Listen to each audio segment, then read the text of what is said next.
Lors du rassemblement annuel de 2018 à Paris, un attentat terroriste a été déjoué.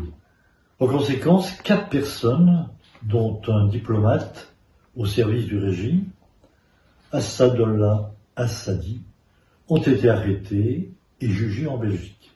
Assadollah Assadi est un officier de renseignement important pour le régime iranien.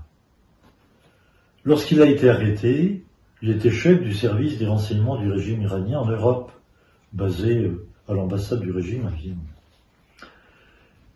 Il avait apporté la bombe d'Iran, l'avait remise à 2 de ses agents et avait donné des instructions sur la manière de l'utiliser.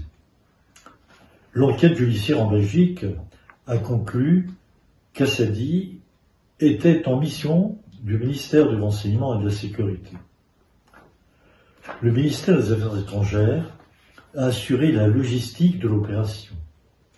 Avant d'être transféré à l'ambassade iranienne à Vienne, il était en poste en Irak et très probablement impliqué dans des attentats contre l'OMPI et les soldats américains.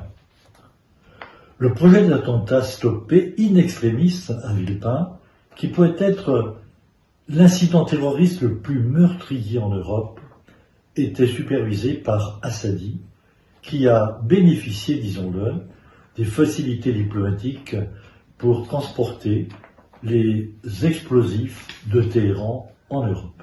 Après le traité conclu de transfèrement des prisonniers entre la Belgique et le régime iranien, Téhéran considérerait alors cela comme un nouveau feu vert pour se lancer dans de nouveaux complots et crimes terroristes à travers le monde entier.